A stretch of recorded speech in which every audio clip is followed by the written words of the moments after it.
Good morning, good afternoon, good evening. Welcome whoever you are, wherever you are, whenever you are. My name is J.E. Marie and welcome back to another episode of Sol, aka SOL, aka Student of Life. Now, our topic for today is self-programming. What is programming? Now, well, it's the conditioning that one experiences that trains that person to behave and believe in a certain way. Now, there's always nature versus nurture, of course, yet nature is a topic for another day. Today, we want to talk about how the nurturing that one receives, especially in their formative years, how it affects their life as they move throughout their life. So in the last episode, we looked at the importance of the presence of mind and what that gives us. When we are aware in the moment, we have the opportunity to see things more clearly instead of running on autopilot. And when we do this, we begin to notice things about our habits, our behaviors, which can be considered the result, i.e., the effects of programming. Yet, what if we decide to do something else and to retrain ourselves? What if we decide we want to live a different way? I am a firm believer, very, very, very firm believer, that once enough change has occurred within an individual, it's not possible for that person to continue to live the same life that they were living before, after that change has occurred. And this person will experience different things than before because they are doing something different, therefore getting a different result from life. I'm going to say that again. This person who has made these changes is experiencing a different result from life because what they are giving out to life is completely different. Now, the change comes from within. I really want to hammer that in. The change comes from within first. And it begins with intentional self-programming. So when it comes to what exactly is self-programming, I found it really interesting, especially as a coder, that almost every definition I found, including the Oxford definition for programming, was in the context of computer programming, not in the context of programming the mind or programming anything else. So I found that really funny. But the Oxford definition that I found is a plan of things that will be done / included in the development of something else. So programming, in the context that we're talking about, in the context of programming your brain and your subconscious and things of that nature, we're talking about conditioning that produces a set of behaviors, perspectives, and habits. And when we're talking about self-programming, we're talking about the intentional or the subconscious input received that affects one's already programmed brain, basically. I'm going to say that again. The self-programming is intentional or subconscious input received. It is the intentional or the subconscious input received that affects one's own processing. So when I say intentional or subconscious, you have to be aware of the fact that everything you do is training your brain to do that thing, to be accustomed to that thing. It's why we become dependent on anything. Basically, why we can become dependent on anything. It's because what is the word? A survival mechanism? I believe that's the word I'm looking for. It's a survival mechanism. Once we are able to expect a certain thing, we are able to address it. Yeah. So when it comes to being intentional, we choose to be aware, and it's a decision. Yet when it comes to being subconscious, usually you're perpetuating the ideas around you. You are perpetuating the ideas that have already been instilled within you, or you're perpetuating the ideas that you're picking up from the people around you. And that's why I say subconscious, because there is no conscious thought. There is no executive decision, hey, I'm going to do this. But they are both still self-programming, because you have to be aware that you are doing it to yourself. You can choose. You don't choose with the subconscious. I feel myself contradicting myself a little bit. And this is interesting, because the intentional is where you choose. The subconscious, you do not choose.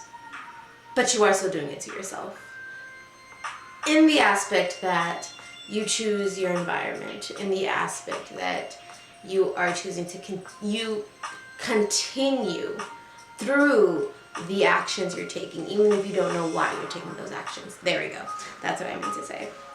Now, with this newfound awareness that we talked about in the last episode with presence of mind, we now have the mental space or acuity to observe our own experience in a way that we can decide to shift said experience if we do so choose.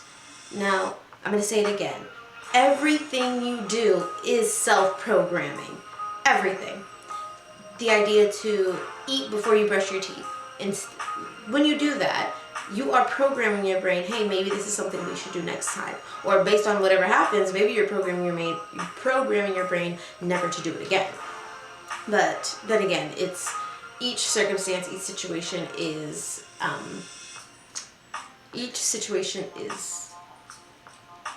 there's nuance. That's the word. I'm losing my words apparently. It's getting a little late in the day for me. But again, everything you do is self-programming. Now, again, programming is the idea that through genetics and life experience, we are conditioned to behave in a specific way. Intentional self-programming is the idea that reconditioning through corrective behavior, through these things, one can engage with life in a different way, therefore yielding a different result from life. We just talked about this. But here's the key. You have to make an executive decision to be aware and to do differently, and to have the dedication to persevere. Now, why I say you have to make the executive decision to choose and to be aware, because without the awareness, you are basically freeballing it. That's it and that's all. But when it comes to making the decision, that is where you decide, where basically you're more into the trial and error. That is where you are deciding, yes, I do like that, no, I don't like that. That is a lot more involved and a lot more interactive. Now, when it comes to trying something new, we sometimes we get too uncomfortable. We get too uncomfortable to want to persevere. And this is where perseverance and dedication comes in. And basically for the discomfort, you want to fight the discomfort, because you want to fight the discomfort if the result that you're hoping to yield will benefit you more than the comfort you are provided. That is one of the main points of this. So again, we'll talk about discomfort in another episode, but through consistency, basically over time with practice, the reality of the person who applies the change will see it take effect in the reality. But this takes consistency. So we just talked about the keys. These are the keys, the tips, the hows that you want to take with you.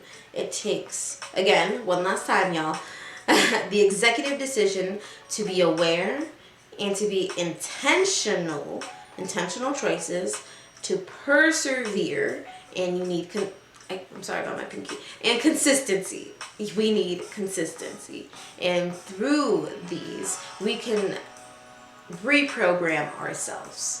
Now, why I said trial and error is because sometimes you think that you are programmed to do a certain thing or be a certain way because of a specific thing.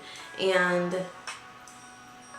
you can try to reprogram yourself, and you may just program yourself to do a new thing without actually programming yourself to stop doing a specific thing because you believed it came from, well, actually the why could be anything. The why could be anything.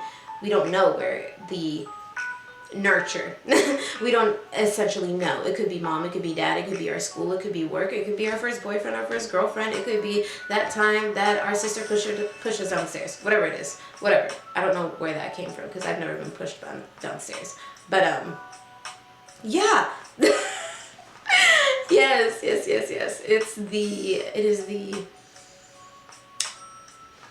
It is the experience. It is the experience that we have with life itself, and we form these expectations. And when we are able to switch our idea of these expectations, that is when we are able to make a different decision.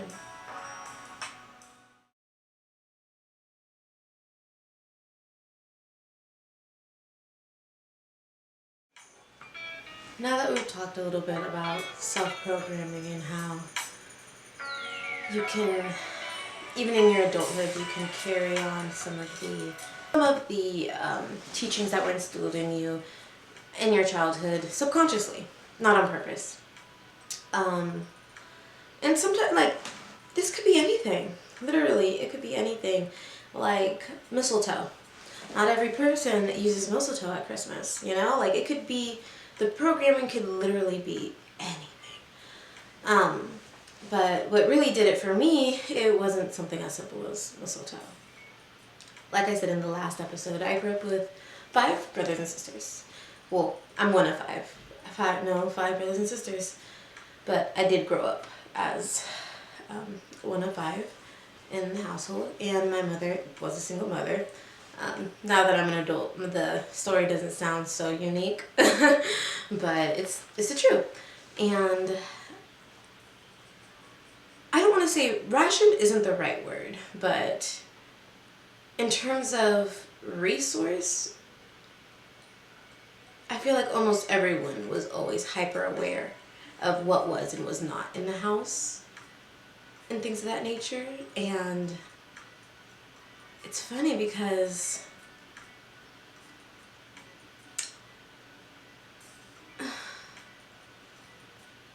so basically I ate a lot. I was a skinny kid who ate a lot of food. Basically, we would be fed. I was fed. Most of the time I was fed. And I don't know how to describe this or how to say this, because I can't consciously say that my mother or my siblings intended anything wrong when they said or did any of these things. But the reality is my mother had 5 mouths to feed, and it's expensive for one paycheck. It is. So there would be moments where, like, you know, you feed your kid, you feed them, whatever, and most of the time, I feel like I'm rambling because this is such maybe a personal story that I didn't expect to share, but I do feel led to share it. Like I said, rations. So set meals, they were made by my sister, they were made by one of my brothers, for me and my little sister, and we would eat, and there would be times where almost every time I would ask for more. Almost every time. And I could tell that my siblings were frustrated with me. Almost like I don't want to say how dare you. Like, you know the situation we're in. How dare you ask for more food? Even I was 6, 7, 8, 9 years old. Well, no, let me say 5, 6, 7. Because by the time I was 8, I was a little bit more aware. But I recall them saying things like, "You're not hungry, you're just bored."